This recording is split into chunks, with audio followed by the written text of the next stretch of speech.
Graças a Deus, a paz, queridos irmãos, que Deus abençoe a todos em nome de Jesus. Acabei agora há pouco ali o culto, eu queria compartilhar aqui com vocês um pouco do que pregamos ali. Eu vou ser breve nas minhas palavras.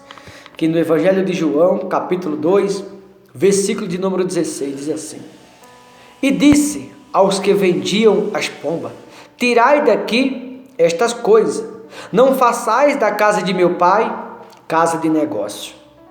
Observe que Jesus chegou no templo onde ele subiu na época da Páscoa, que era a festa de comemoração dos judeus. E ao chegar no templo, a Bíblia diz que ali haviam pessoas que vendiam bois, vendiam pombas, vendiam ovelha.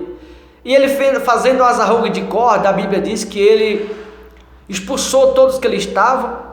Ele soltou ovelhas, bois e pomba. Ele virou a mesa, derramou o dinheiro daqueles cambistas, expulsaram todos que ali estavam. O que a Bíblia nos ensina com isso? Que o templo não é lugar de negócio. O templo não é lugar de comércio. Por que não é lugar de negócio, não é lugar de comércio? Porque o templo não pertence ao homem. O homem não é dono do templo, não. O dono do templo é aquele que tem o poder sobre todas as coisas, aquele que tem domínio sobre todas as coisas. Então, se o templo não pertence ao homem, o homem não pode pegar aquilo que não pertence ao templo e levar para dentro do próprio templo, não.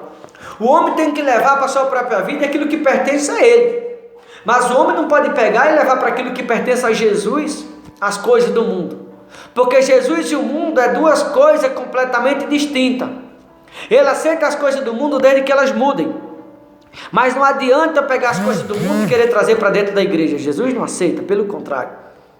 Por isso que ele disse: vinde como está e de maneira alguma lançarei fora. Não significa que você vir como você está, você tem que permanecer, tem que vir e mudar. Você tem que vir e se esforçar, se empenhar para ser uma pessoa melhor, se empenhar para deixar as coisas do mundo, se empenhar para deixar as coisas lá de fora. Porque a partir do momento que você está dentro do templo, o qual pertence a Jesus, as coisas do mundo não podem estar presentes. A pergunta que eu te faço é: o que você tem carregado no seu templo? Estou me referindo ao santuário do teu corpo. Coríntios 3,10, a Bíblia diz que o nosso corpo é templo do Espírito Santo. Então, se o nosso corpo é templo do Espírito Santo, eu não posso trazer para esse templo que pertence ao Espírito Santo as coisas do mundo. Por exemplo, a mágoa. Por exemplo, o ódio. Por exemplo, a raiva. O egoísmo. O preconceito. A prostituição. A ignorância. Porque se esse templo que é o meu corpo, que é santuário do Espírito Santo, não pertence a mim e sim pertence a Jesus, eu não posso pegar as coisas do mundo e trazer para dentro desse templo, porque esse templo não me pertence. O que a Bíblia nos ensina? Que nós temos que aprender a cuidar do templo.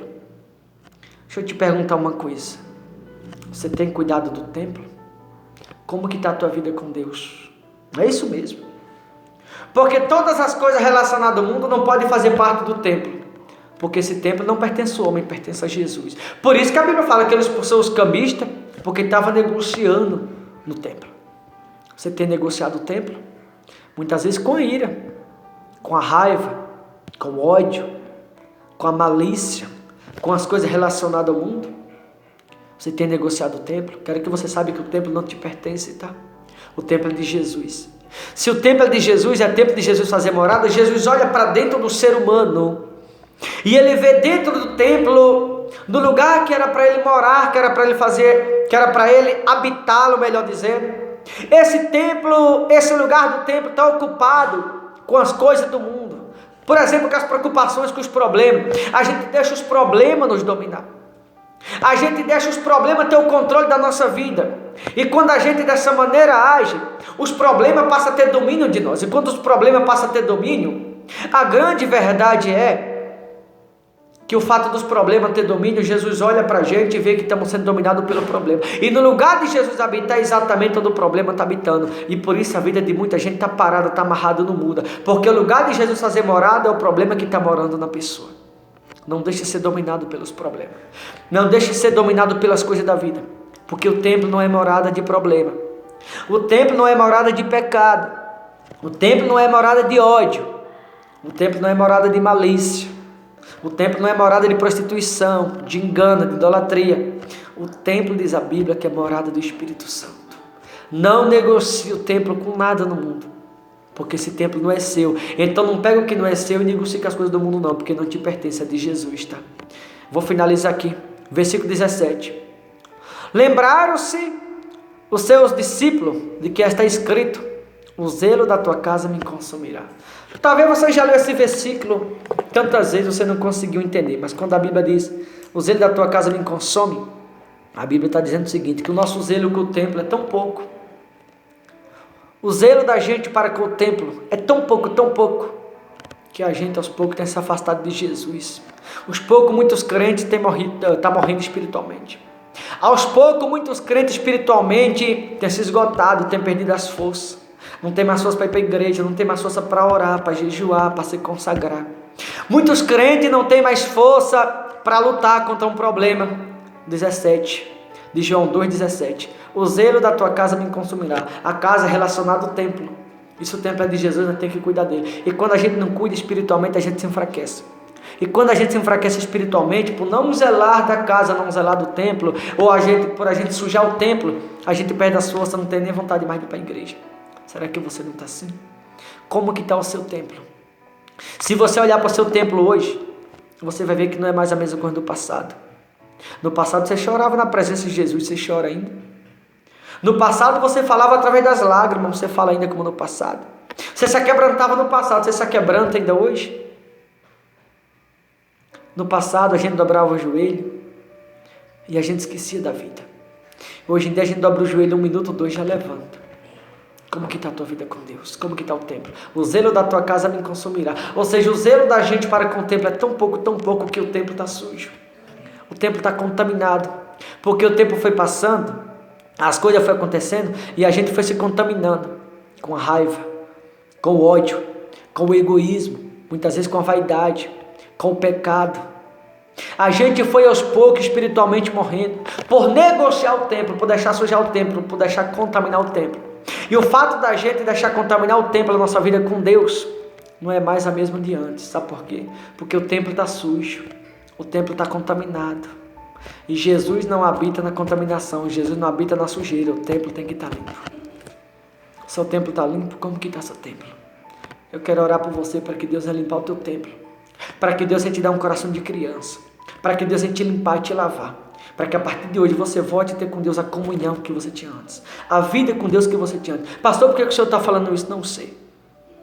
É porque ao longo do tempo muitos pregadores têm matado muitas ovelhas espiritualmente.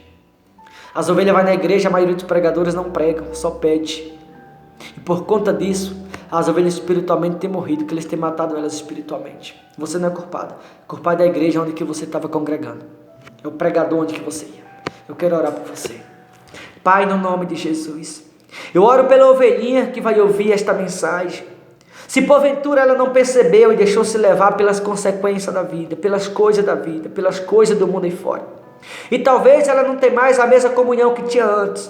Ela não tem mais a mesma santidade, o nível de santidade que tinha antes. Senhor, purifica ela, Senhor, lava ela, restaura o coração dela, dê a ela um coração novo, dê a ela um coração purificado, dê a ela um coração lavado pelo teu sangue precioso, um coração voltado para a inocência, um coração voltado para a pureza, para que ela volte a te sentir, para que ela volte a te adorar, para que ela volte a ter a força que tinha antes, o desejo do Espírito Santo que ela tinha antes, o desejo de orar que antes ela tinha. Dê a ela um coração lavado e purificado pelo teu bálsamo precioso, pelo teu sangue precioso, pela santidade do teu Espírito.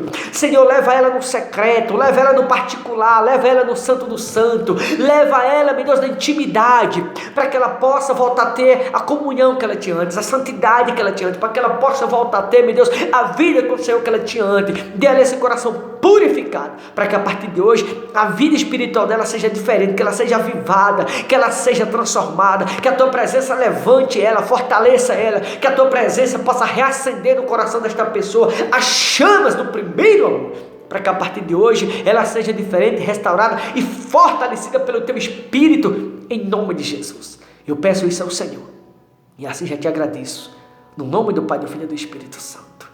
Amém e graças a Deus. Deus abençoe. Vou ficando por aqui.